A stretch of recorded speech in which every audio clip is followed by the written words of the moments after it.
Good morning, students. Once again, I welcome you in your e-learning English class. As we are reading our chapter Journey to the End of the Earth, part first, part of history. इसमें हमने ये पढ़ा था कल तक की reading में कि हमारा जो ऑथर है वो अंटार्कटिक पर उसकी स्टडी करने के लिए कि वो धरती के पास्ट, प्रेजेंट और फ्यूचर के बारे में जान पाए और हम लोगों को भी इंट्रोड्यूस करवा सके, ये जानने के लिए पहुंच चुका है.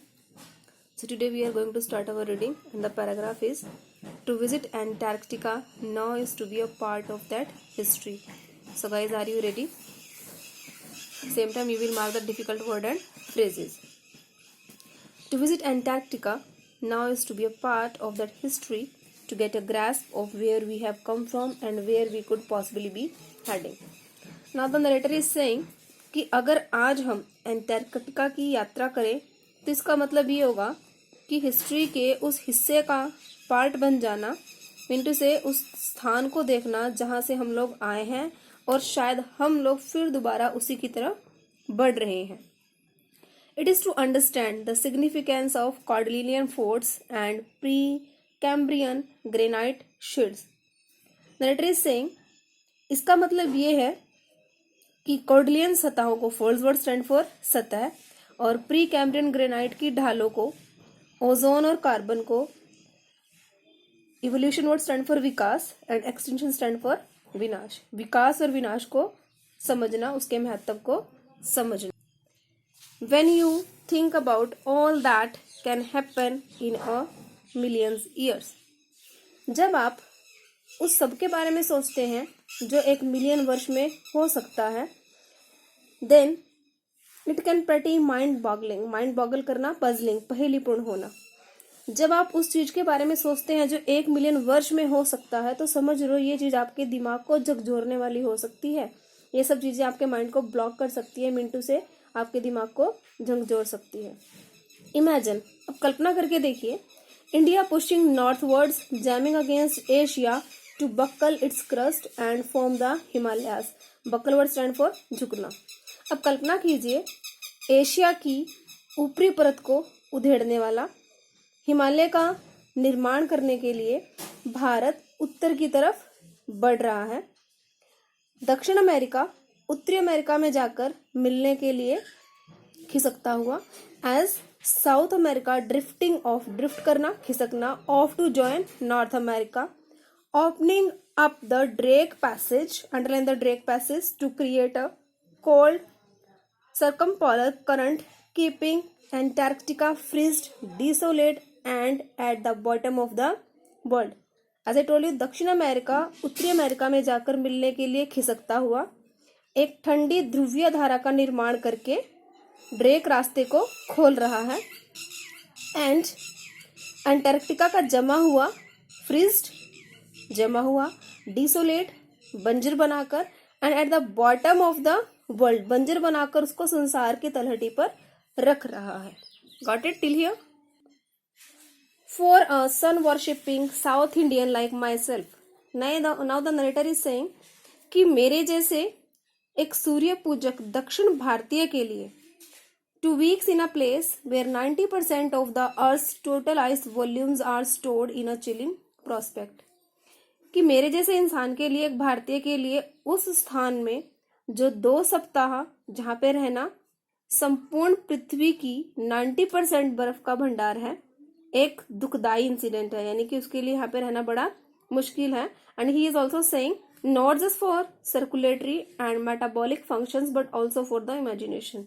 इज ऑल्सो सेइंग कि ना सिर्फ उसके रक्त संचार के लिए, उसकी शरीर की भौतिक और रासायनिक क्रियाओं के लिए ही नहीं, बल्कि कल्पना के लिए भी.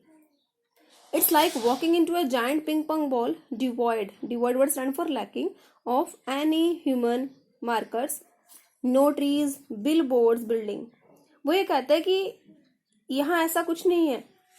यहाँ पर सिचुएशन ऐसी है जैसे कि कोई एक विशाल पिंग पोंग गेंद के अंदर चला जाए, जहाँ पर ना तो ह्यूमैनिटी का कोई साइन हो, ना ही पेड़ पौधे हो, ना विज्ञापन बोर्ड लगे हो. जिस तरह की इमारतें हम लोग अपने आसपास देखते हैं, ऐसा कोई भी माहौल ना हो. You loss all earthly sense of perspective and time here. और यहाँ पर आकर आप धरती से रिलेटेड जितने भी दृश्य हैं या समय है या जो भी अन्य चीजें हैं जिनको हम लोग अपने आसपास देखते हैं वो सब यहाँ पर आकर हम भूल जाते हैं. The visual scale ranges from the microscopic to the mighty, midges and mites to blue whales and iceberg as big as countries. यहाँ पर आने के बाद दृष्टि की पहुंच से कभी सूक्ष्मदर्शी मतलब ना के बराबर जिसको हम देख ही नहीं पा रहे, तो कभी बड़ी विशाल शुद्धतम प्राणियों से लेकर यहाँ नीली वेल, बर्फ के टीले जो देशों के बराबर हैं, हम उनको देख सकते हैं. At the same time, the author is saying the largest recorded was the size of Belgium. साथ ही नरेटर बताता है कि उसमें अगर हम लार्जेस्ट के बारे में बात करें तो बेल्जियम के बराबर का भी देखा गया है. Days go on and on in surreal 24 austral summer light and ambitious silence. दिन चलते ही जाते हैं, समाप्त नहीं होते. 24 घंटे अवास्तविक दक्षिणी प्रकाश के अंदर हम लोग वहीं पर हैं. सब तरफ सन्नाटा छाया हुआ है. जब ये टूटता है तो अचानक कब टूटता है? जब बर्फ की नदी बनती है या फिर कोई चट्टान टूटकर इस स्थान को पवित्र करती है. It is an emergence that will force you to place yourself in the context of the Earth's geological history, and for humans, the prognosis it's not good. Now the letter is saying ये सब बातें कैसी होंगी? ये सब बातें एक preacher की तरह, जैसे एक धर्म उपदेशक हमें कोई शिक्षा देता है उसी तरह धर्म की दीक्षा देने वाली है, जो आप लोगों को फोर्स कर देगी, मजबूर कर देगी कि आप लोग खुद को धरती के भूगर्भ के इतिहास के संदर्भ में देखें और मानव के रोग की दिशा में, और इसका आउटपुट क्या निकल कर आएगा और परिणाम की भविष्यवाणी अच्छे से नहीं हो पाएगी क्योंकि हम लोग जान ही नहीं पाएंगे. So guides, it's the finishing part of part 1, part of history. On tomorrow we will read human impact, but before I want to make the clears all the words you have to mark it once again. Mites, small insect like spider, surreal, dreamlike, austral, southern. Ambiguous, being present everywhere. Avalanches, snowstorm, calving, breaking up. Concentrate, make, sacred. Emergent, dipping. Geological, concerning geology. Prognosis, beforehand knowledge. Got it? Thank you.